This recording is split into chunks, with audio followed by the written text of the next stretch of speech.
to Staying Uncomfortable, and to our new listeners, welcome to Staying Uncomfortable.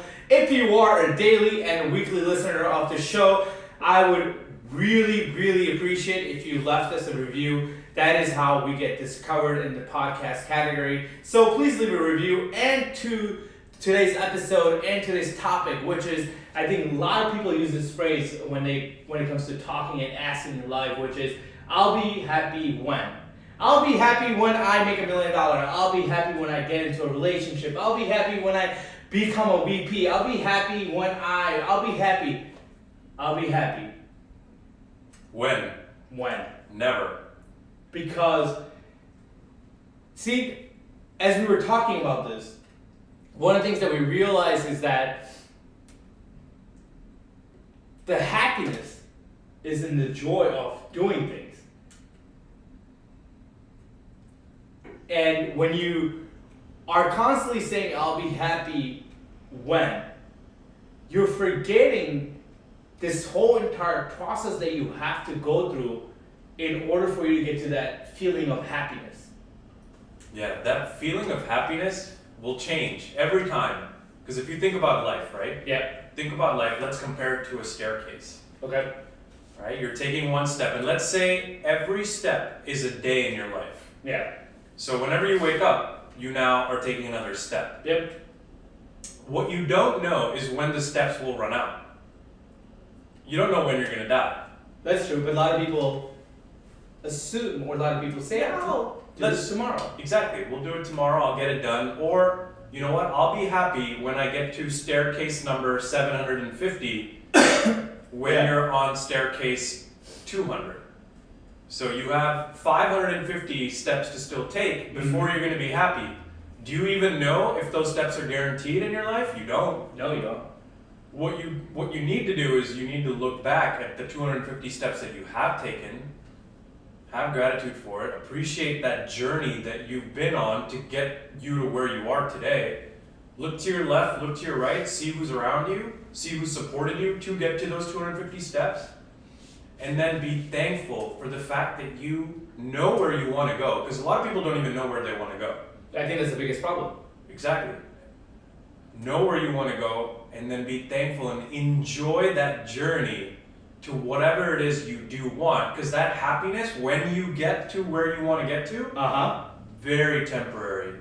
So you've got to enjoy that journey. Joy is the key word here.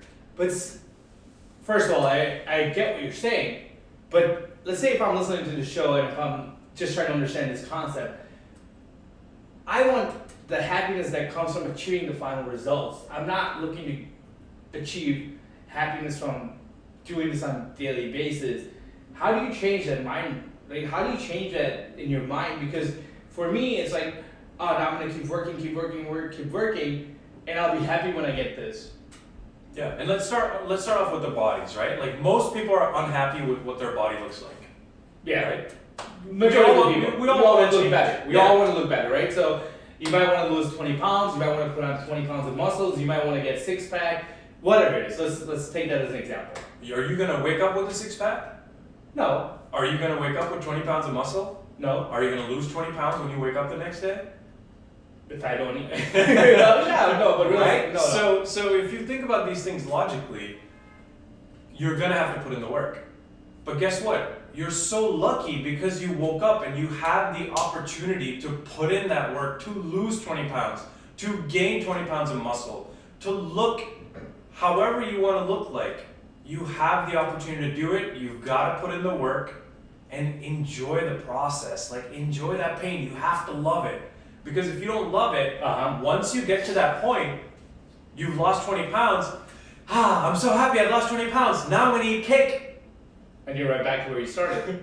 There you go.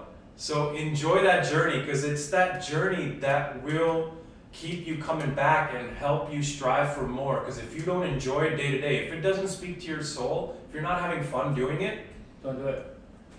don't do it. Or when you do it and you get there, that happiness is going to be so temporary, you're like, man, why did I do this? This is not fun. This is not the happiness that I thought I would achieve. Or maybe you do, but it's so temporary that you're back to, you lost 20 pounds and you're so happy, now you gain it all back. And the other part here is also the maintenance. right? Mhm. That's even harder, right? Like when you get to the goal that you wanted and you achieve, the maintaining part is even harder because now it requires you to be much more disciplined and do the things that your body's so used to. Yeah, because now that's your baseline. Yeah. That's what your body is used to now. You can't go back down. If anything, as human beings, most of us that are goal driven, when we hit that goal, we now have another goal. Yeah. Right? You make $1 million, you get there by the time you're 30, you're like, oh, well, this is not what I thought it was. Mhm. So let me just go for 10 million. Yeah. You know, you get the biceps that you wanted, you're like, huh, they look good, but I think I can do better. So the individuals that are goal oriented, they may get to their goal, but then they may want more. And of course, like you said, the maintenance, the baseline changes, and it still takes effort to maintain that. And that in itself should bring you joy. And if it doesn't, if you're hating it, why are you even doing it? Yeah. If you're not going to be happy, what's the point of living? Yeah. But gee, I'll be happy when I I'll be happy when I find my girlfriend, G. And I'll be happy when I'm in a much better relationship. Really? You think a girl wants you when you're sad and unhappy and you're vibrating this like low energy and you're just not happy? Or you could fake it, Correct. but then when you're in a relationship with this person that you've attracted, they'll know you're a sad little puppy. You know, they may not want to be with you, right? Because Yeah. you really ultimately want two complete people to be together, right? Our relationships in the past, if you think about why they haven't worked out, one of us was incomplete, right? Or both people are incomplete and now they're smashing their insecurities against each other and somebody's interpreting something else in a different way that was said in a different way, in a tone, and whatever, and you're just not happy in the relationship. So it's like you need to figure out what makes you happy, go after those things, and then when you radiate this happiness, you'll find that right person. And the key about finding who you really want is figuring out who you want. Right? We go on these dates and we don't know who we want. Like, Exactly. oh yeah, she's cool. Oh, he's cool. And then you go on another date and another date, and it's like, when will you know you found the right person? So let's create a scenario, right? So if I've caught myself saying this a couple times, like I'll be happy when I find the right girl for me, right? And obviously, like I know based on the exercise that we have, I know the type of girl that I want, right? So if you're following along, and if you're in a situation where you are single and you are looking for your other significant and you're trying to find it. So how does one actually go about it, right? Because everybody's saying I'll be happy when I get into a relationship. Yeah, well, what does that relationship look like? Okay. Right? People don't know what that looks like. And they just figure, oh, she must be 5'4" to 5'8", blonde, brunette, green eyes, blue eyes, like all these superficial wants. But what does your relationship look like? So when you meet that person, you know they're capable of having that type of relationship with you. Yep. And I know, Kevin, you wrote this down, right? Like we have this exercise at Staying Uncomfortable where we can help you figure out exactly the relationship that you do want, and it's by writing it all out. So here's what and we can explain this little bit exercise to you guys as well. So here's what I wrote down, G. What I want in a girl.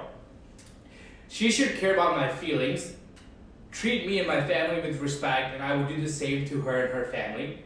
She is joyful and always ready to explore new things in life. She is beautiful and I'm extremely attracted towards her.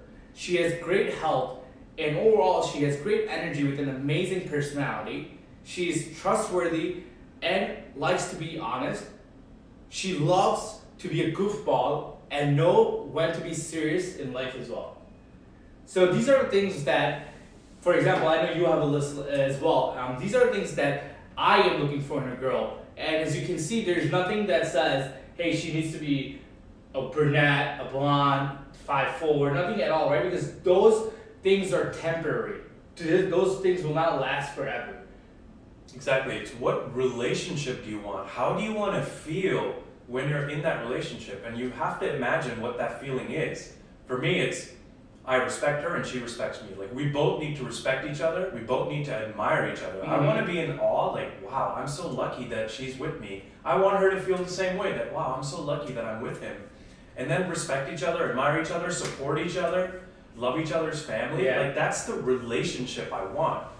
right? So yes, the girl I want, but the relationship I want. So figure out what relationship you do want, so that when you meet that person, you're not going to just disqualify them based on these superficial criteria. You may start qualifying them based on, wow, you know what, that relationship that I'm looking for, that feeling that I'm looking for in a relationship, this person, I know they can provide that. Yeah.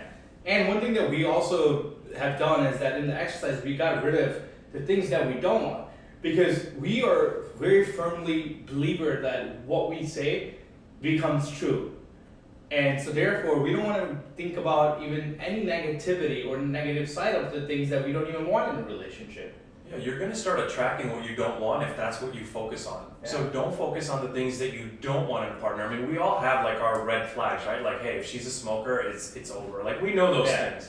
So focus on what kind of relationship it is that you want to build for yourself in the future, and you'll start truly attracting those kind of people in your life, and really evaluate and see if this is the person that can get you that relationship, instead of going from one date to another date to another date, and you'll never know what you want. Yeah, this might sound a little bit cliche and stuff, but I'm telling you guys, like, just write things down and write down what you want, and you'll see how the universe works and kind of brings to you life into life as well. And the next thing I hear a lot of times is that I'll be happy when I get this job, or I'll be happy when I become a VP, or I'll be happy when my business takes off, right? Yeah. It's the work. Well, great. You'll be happy then, but what are you doing to get to that point? Yeah. If you're not doing anything about it, one, you'll never be happy, but two, you've got to enjoy the process. And the examples that you and I talked about were, let's say Kevin Hart, the hustle that Kevin Hart has. Yeah. Let's say Kevin Hart thought about, I want to be a stand-up comedian when I grow up someday. And he became a stand-up comedian, but then he came in movies. You know, he's got other ventures that he's working on, right? Like, he's always enjoying that process. He's not just gotten to a level and said, I'll be happy when I do my first comedy show and my first movie and I release products. Yeah. No, it's the journey. He enjoys the process. And Same thing with The Rock. Yeah, and then these guys are all very, very wealthy. They don't need to do anything else for the rest of their life. Yeah. Right? They do it because they love the process. And they also do it because they realize that it helps bring inspiration and it helps other people see what can be achieved in life when you actually go fully potential and when you give your 110%. Yeah, they enjoy the process, and that's the key word. You have to enjoy the process. Otherwise, you're going in the wrong direction, right? There's this one saying, it's about ladders, right? They talk about, you may reach at some point in your life the top of the ladder, to just know that you were on the wrong ladder. Yeah. So what ladder are you trying to climb? And again, using these guys, Kevin Hart, The Rock, as examples, they know what ladder they want to climb. And when they see that perfect view, they get to it, they enjoy that view, and then they go even further, because they'll never be happy, right? There's no I'll be happy when for these guys. I love the process. I enjoy my day-to-day. The 4 a.m. Iron Paradise workouts that he calls, right? Like, who wants to wake up at 4 a.m. and lift weights and do squats? Like, I know I won't volunteer to ever do that, but I know I must do it if I want that ass, right? Yeah. And also, you know, the other thing is, I think one of the things that we always talked about, which was, think about who you're hanging out with. We say, you know, G and I like to hang out with people who are talking about visions and building things versus people talking about people. What is it? Like, think about that, guys. Like, are you surrounding yourself with people talking about other people? Or are you surrounding yourself with people who are talking about visions and building things and getting the best experience out of life itself? Yeah, and Tom Bilyeu, this is for you. Tom Bilyeu says, you know, I only hang out with people whose futures are bigger than their past. If your past is bigger than your future, you don't deserve to be in my life. And sometimes it's probably the hardest thing to do is break away from the people that you've been so close to for so many years. But sometimes it's my boy, Les Brown, and E.T. kind of says this a lot. It's like, sometimes you have to break away from your best friends. Yeah, you have to think about, are you enjoying hanging out with them? What kind of energy do you get when you're around them? Are you drained after you hang out with them? You just need a couple hours to yourself? That's your soul, that's your body telling you something. I know it's tough to cut people out completely, but maybe you can change the frequency. Maybe instead of talking to them every 3 days, maybe you try talking to them every 6 days. Yeah. And then eventually every 12 days, and just slowly make that transition. You can't just cut people out. I mean, it's tough. But if they're not giving you the energy, if they're not a joy to be around, not saying again, they may be in the hospital for a week. They may not be the joyous people to be around. They may be going through depression, but if you don't have that energy, that love for them, then they don't deserve your time. And if they're not feeding your fire, dude, you definitely don't want to be around them. Come on. We've been given this one life, right? Like, as you said, it's the process. You gotta get to a level where you enjoy the process. And as G told us earlier, that there's no guarantee for tomorrow. I didn't know that I was going to be in the hospital last Friday. Yeah. That was a very serious surgery when you first told me what it was. Collapsed lung is nothing to laugh home about. You know, if you would have been flying, you wouldn't have been here today. Yeah. So from our example and shit that we tell you is, we are actually living this, and we actually embrace every single opportunity we got to do this. And for you guys, if you're saying these phrases, I'll be happy when I make the $1 million, I'll be happy when I find the right girl or boy. There's no guarantees, guys. Enjoy the fucking process and make the best of it. That is what you can do for yourself. Wherever you are today in life, you are there for a reason. And you can get anywhere you want in life. All you gotta do is put in the fucking work and enjoy the challenges that come along the way. And nothing is impossible. Everything is possible. And that's why you want to stay uncomfortable, because this is where growth happens. Until next time.